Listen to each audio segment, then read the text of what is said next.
Hello, this is Sid and Millie Chats. I'm Sid. I'm Millie. And we invite you to be a fly on our wall. Well, we just finished watching the Manchester Derby, Manchester United versus Manchester City.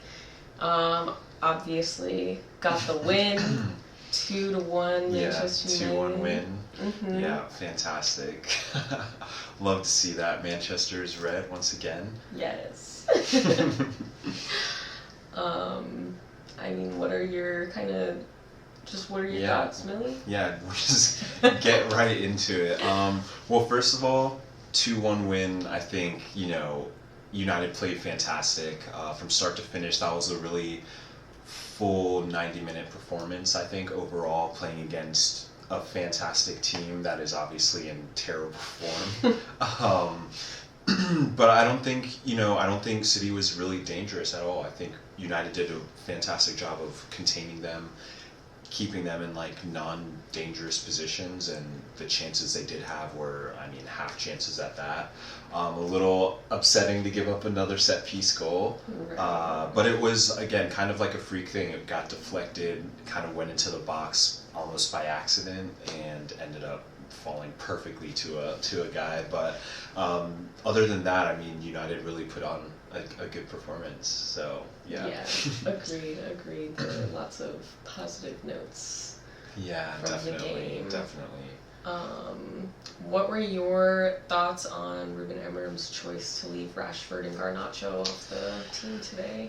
Yeah, obviously that was the big controversy, leaving Rashford and Garnacho out. At the end of the day, Ruben is a new manager. He's coming in, he's trying to kind of stake his claims and institute his system and his beliefs into the team. And he wants everybody to be bought into that. And obviously, we love Rashford. We're big fans of Rashford, big fans of Garnacho. We always want to support the players. We always want to support the manager. So hopefully, and we saw Rashford already post this very supportive message to the players on Instagram. Obviously, he was watching the game and in tune with what was going on. So I think it's positive. I think at the end of the day, it's a step in the right direction. It doesn't seem like there's any hostility. Right, it's all love. Yeah, all love, exactly. And this is a little bit of tough love, but hopefully the guys will come out on the other side stronger and ready to prove why they should be in the team and why they should be fighting for those starting positions. So yeah, let's just stay positive with it and hope that everyone comes out stronger at the end of the day. And a game like this really brings that positive momentum and positive energy to the team. So hopefully that will keep moving. Translate into the next game and game. Yeah, exactly. So, and then I think obviously, speaking of the game today, we know it was basically the Ahmad show. Yes, of course. Definitely just like a spark, every time he gets the ball, he's moving, he's creating dynamic chances. Yeah. He covers. It really doesn't matter what he does, but he has the ball at his feet. He's dribbling into space with pace. He's dribbling at defenders, turning them around, running at the back four, looking for passes, for crosses. He's cutting inside on his left foot, looking for shots. So he's just the creator of the team, and it's fantastic. You can tell that the guys on the team really trust him and trust his creative ability. So it was amazing to see. And obviously he was involved in both goals. Yeah. Had a hand in the penalty and obviously scored the second goal. Yeah, exactly. So the penalty kick, he got himself into a really good position. Just flat out terrible defending. The guy just came in and cleared him out. But I guess before we get into our goals, though, we should probably talk about the huge non-call that we talked about during the game. So obviously Højlund got clearly cleared out in the box earlier in the game. So basically, it was just one of those plays. The ball was bouncing in the box, and the defender has reached his leg fully across Hoyland. Oh, has not right. has not touched the ball at all. And then it wasn't a foul. Wasn't a foul. Wasn't even looked at by VAR. But my question to what is it, the Premier League Match Center, whatever it is if the defender has not touched the ball, has clearly impeded the attacking player, how is that not a penalty? It would be a foul anywhere else on the pitch, anywhere else on the field. If you've clearly stuck out a leg knee high and prevented a player from running past you, it would be a foul and a yellow card anywhere else on the field. But the argument we hear from the Matcha Center is it's not a penalty in a game like this. Is that what they said? Right. That's allegedly what the report is. What does that even mean? A game like this? What do you mean? I don't know. Yeah, that's because it would look like they were unfairly favoring Manchester United exactly. if they gave a penalty. Exactly. Essentially, or a penalty. Right. An actual penalty. An actual penalty. Right. Like, it's not a soft call. It wouldn't have been an incorrect call. It's a clear as day penalty. He's fouled Hoyland. Penalty should have been. So we should have already had one earlier in the match. Yeah, that's very true. But regardless, that non-call thankfully didn't end up costing us the game. But for the second one, thankfully it was even more obvious, more clear as day, that Ahmad was clearly kicked, feet taken out from under him, clear as day. Oh my God, yeah. And then we know the story from there. Yeah. We essentially know what happens when Bruno steps up and takes the ball. Bruno was always going to take the penalty, always going to step up in the big moment. He had missed a chance earlier that he was clearly really upset about. We had a beautiful build-up throughout. Probably everybody touched the ball. City was just chasing cones at that point. And we played Bruno through, and he chipped it past Anderson, missed by a couple of yards. And he was, kind of devastated by missing that chance because we were still 1-0 down at that point in the game. But to see Bruno once again step up in that moment, grab the ball, and just confidently, comfortably slot it home, and tie the game up in that moment was essential. It was obviously started with Ahmad, but Bruno did what the captain does, brought it home, so. I guess so. We'll probably need to talk about some key players. Okay. Other than Ahmad and Bruno, obviously. Well, Bruno and Ahmad were some super key players in the game today. Who were some others that you would want to note? Definitely, I think Maguire was a huge standout today. Maguire completely shut down Haaland. I don't even know if we heard Haaland's name being mentioned once. If it was even mentioned. Maguire was fantastic. He won the physical battle. He won the aerial battle. He won the battle on the ground. It really just showed he was up for the battle, and he was fantastic in between De Ligt and Martinez. He just comfortably moved the ball around and was dominant in the air, dominant with his tackles. So I think it would be I don't know. You gotta give him his flowers for the performance because Maguire was fantastic. Another key person for us, Ugarte was also fantastic today. He was winning every tackle, really pretty much stifled Kevin De Bruyne. We also didn't hear much about him apart from that free kick. The fouls that he was drawing onto. Oh yeah, of course. The free kick that he just blasted out of bounds, and the commentator said that was one of the I've never seen that before, ever. Yeah. So obviously that was a little out of character for De Bruyne, but I think anybody at that level, but definitely. Ugarte was essential in that. He really stifled a lot of their passes, won the ball in key moments, and then obviously was able to shepherd that to Mainu and to Bruno, which really helped us in those transitional moments to break out and create attack out of those moments. But I will say, in the first half, we were really struggling with creating clear-cut opportunities. But in the second half, you could you could see that there were some like adjustments made. Mm-hmm. Not obviously not to the shape. We're committed to the three back system, but there was definitely a change in maybe the ideology in which we were playing with, and that probably did come with the substitutions that came on. So substitutions ended up being key for us once again.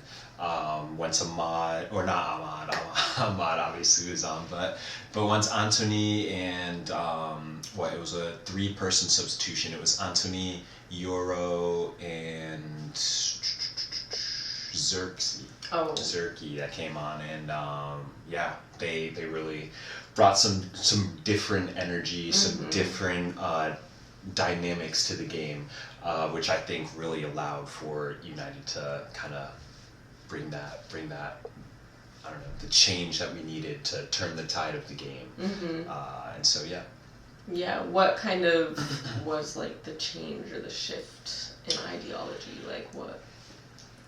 Yeah, that's a good question. I guess like because when you have like Mazzarri and like Dallo as the wing backs, I guess like we're a little bit more defensive. Not that Mazzarri isn't like an attacking player, but you know Anthony is like a winger by nature. So when he comes onto the field behind Ahmad, the two of them together are really attacking focus. So Anthony, every time he picks up the ball, was sprinting at his defender immediately. Yeah. And it allowed Ahmad to push higher up the field. And also, like, they combined very well on that left side. But it was just like a little bit of a different dynamic. So Mazzarri is, you know, very calm in possession and is fantastic at maintaining the ball for us. So in moments where it's a little bit tighter or they're under a little bit more pressure, Mazzarri might more so maintain our possession. So might be more willing to turn back and make sure we keep the ball. Whereas Anthony's risk tolerance is going to be a little bit higher because he's an attacking player. He wants to go and get into goal, get in and around the box and create those opportunities. So I think just the change of those like attacking players, like Anthony, it kind of just, it changes the perspective just ever so slightly. It made like Ahmad feel more comfortable attacking too. Yeah. Being more of like that attacking player versus helping with defending and things like that. Yeah, and I mean Ahmad is definitely, it's a little bit of an adjustment because he's not playing that wing back role anymore, but yeah, definitely having like Anthony behind him kind of released him to be a bit more free. So that was good to see. And also with Xerxes, he, you know, when he drops in and plays in between the lines, it forces the defenders to also be aware of what he's doing. I mean, think of Ahmad's goal, right? Ahmad is a wide player for the winner, but the reason the defenders are so disjointed is because Xerxes has dropped inside. So the two center backs are wondering which one of them is going to follow the forward who's supposed to be with them, but he's not there, which is why when that ball comes in, there's confusion. Where's the forward challenging for the ball? Next thing you know, Ahmad is through. It allowed that space for another runner to come and capitalize on the confusion of his, in that case, absence, you know? Versus where when Højlund is playing, Højlund is backing into the defender. And, you know, he's making his presence known, but he's more physical and more in your face about his presence. That's very true. Kind of just like, again, like you said, like a change in the dynamic of the players. Exactly. It's just ever so slightly. And like Højlund had a great game. He was fighting. He was dominant when he got the ball. He had good runs, good wide play. We just really didn't get those like crosses in to really allow him to attack anything per se. But that was kind of something that I think Ruben noticed in the second half. Like, okay, we're not really whipping in balls per se. Right. So how can we be dangerous in another way? And so I think that's why those changes ended up being so key once again. And obviously without having Garnacho and Rashford to come off the bench either, you know, you also had to figure out which other players can come in and change a game. That's true. So yeah, that was really good. And, you know, I didn't really touch on it because, I don't know, kind of like a silent unsung hero, but you know when Kobe Mainoo came on for Mason Mount, and obviously speedy recovery to Mount. Super sad to see him pick up another injury, but hopefully it's nothing too serious. He walked off the field at a brisk pace with his head held high, so hopefully It's nothing too crazy. Serious. Yeah, he has a quick recovery. Yeah, exactly. But yeah, Mainu, when he came on, just absolute class from the guy. Once again, he just very smooth in transitional moments, very smooth on the ball, comfortable in possession, great tackler, great winning balls. Again, just like a very key role, just similar to Ugarte. And again, similar to Maguire, sometimes those guys go a little bit unnoticed because they're more like defensive players and more possession players. But that role is really key. Because when you have an opponent with players like Bernardo Silva and Kevin De Bruyne, and later on in the match they brought on Kovacic, and they had Phil Foden, and Doku is playing. You know, they've got a lot of dangerous players on the field. And so for our defensive players to make most of those guys non-existent for 90 minutes, it speaks volumes to how well they played. So yeah, the back three, De Ligt as well. Martinez got the assist to Ahmad. So yeah, those guys were also like monumental. That's awesome. Yeah. Lots and lots of players. Everyone. I know. Everyone truly was a key player. And I think that speaks to what Ruben's trying to create here. We want a unison group, a team that's all bought into the vision, bought into the goal, bought into winning the games the right way. And today you saw that.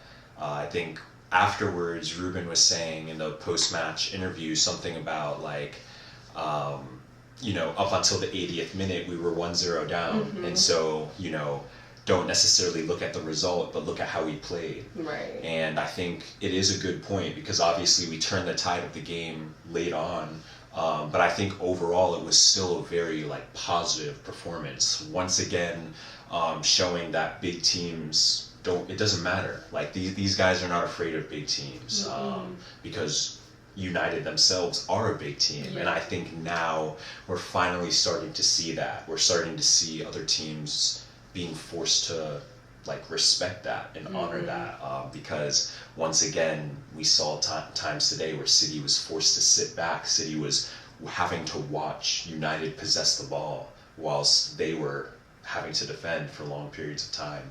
And it's something we haven't seen in a while. So really good to see that dominance from United, like throughout long stretches of the match. Yeah, definitely.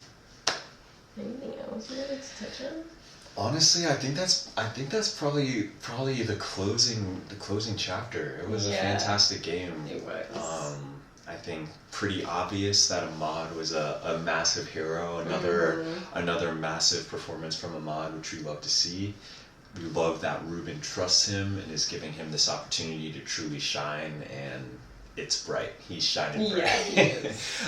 So fantastic for him. Once again, the captain, Bruno Fernandes, a full shift, 90-minute work rate. I mean, obviously got his goal as well. Defensively, our guys back there were huge. Maguire, fantastic game in the center of the back three. De Ligt, Martinez as well. Can't go without mentioning those guys. So many important players today. Ugarte, Mainu stepped up, dominant in the midfield.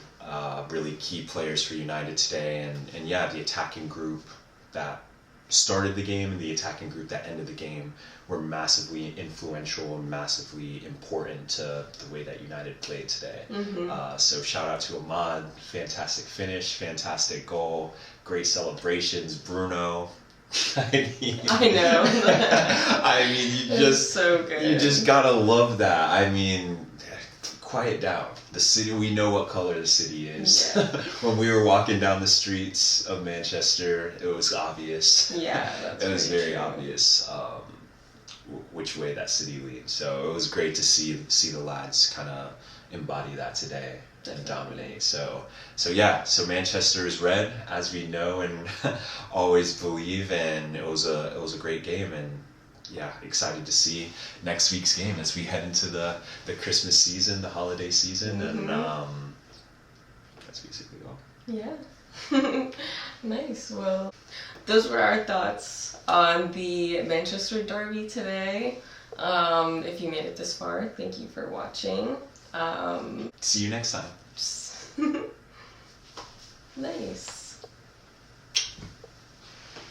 Sleepy time. Manchester is red.